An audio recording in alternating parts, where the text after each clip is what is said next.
Qui sont les Brigades Roses ?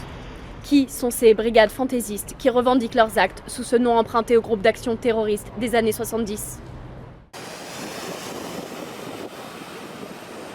Brigade Rose, parfois Burning Rose ou tout simplement BR, quel que soit le nom qu'il se donne, ce groupe d'activistes continue de frapper les monuments et les rues de la capitale. Depuis bientôt 1 an, les Brigades Roses transforment peu à peu les endroits stratégiques de la capitale en parcelles de fleurs sauvages, étranges et gigantesques, qui se reproduisent à une vitesse record, transformant des rues entières en jardins à la fois beaux et inquiétants. Outre l'aspect dérangeant de la proportion des fleurs allant parfois jusqu'à 5 mètres de diamètre, c'est surtout la nature même, la composition de ces fleurs résistantes à l'arrachage et à tous les produits chimiques qui inquiètent scientifiques et autorités.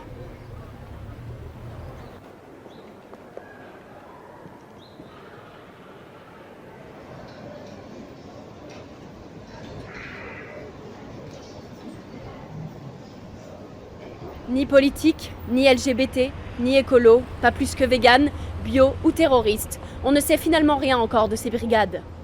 Ni leur composition, ni leur identité, et encore moins leur motivation. Un blackout qui fait couler beaucoup d'encre dans la presse, sur les réseaux sociaux et inquiète énormément en haut lieu. Wow, non mais c'est vraiment génial, je comprends pas, moi, je trouve ça super. Pourquoi il y a des mecs qui gueulent contre ça alors que c'est vraiment... c'est génial quoi, super. Ouais, mais le problème c'est que ce truc, on sait pas si c'est un truc LGBTQ ou un truc écolo.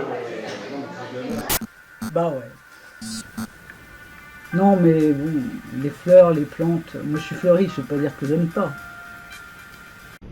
Parce que tu vois, essaye de faire un truc de déco là tout seul et tout, tu peux jamais le faire. Faut un permis, tu te fais chier et tout. Alors que eux ils y vont, ils le font, c'est génial quoi. De toute façon, c'est toujours mieux que ce qu'on voit partout, à la télé, au cinéma, au théâtre. Enfin, ouais, c'est quand même mieux, quoi. J'ai récupéré des graines pour les replanter. On verra bien ce que ça fera.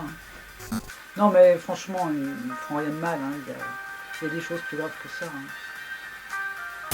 Ouais, de toute façon, on bouffe de la merde du matin au soir, on voit de la merde du matin au soir. Au moins, ça change, quoi. C'est pour ça qui est vraiment bien, ça change.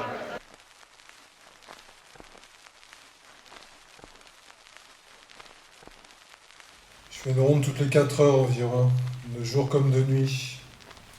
Ça peut venir de n'importe où, à n'importe quel moment. Il faut bien en être conscient. Il faut être prêt, pas se laisser surprendre. Oui, je me suis équipé. Oui, des armes à feu. Ouais. Il était, je sais plus, dans les 3 heures du matin, je dirais. J'ai entendu comme une détonation. Plutôt discrète, en fait.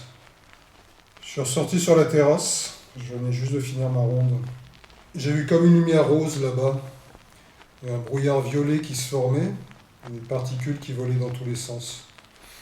Ça venait de là, de la tour nord.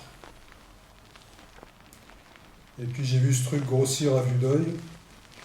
Avec la lumière violette, j'ai aperçu un commando qui filait en courant. Ils ont disparu derrière le gymnase là-bas. Oh, ça va être des PD, des artistes, trucs comme ça.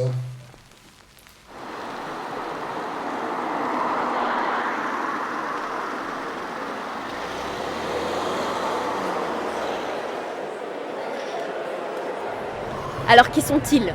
Que cherchent-ils ? Quel est le message ? Et surtout, quelle attitude adopter face à ces interventions pacifiques qui ne causent, au final, aucune dégradation apparente ? Même si les brigades bénéficient massivement du soutien de la jeunesse et d'une bonne partie de l'opinion publique, le ministère de l'Intérieur ne l'entend pas de la même oreille et entend bien le faire comprendre. Une enquête a été ouverte sur demande expresse du ministre et des effectifs supplémentaires ont été déployés dans la capitale. Une décision qui, dans un contexte déjà difficile, ne fait qu'accentuer l'écart entre la police et la population. C'était June pour Love TV.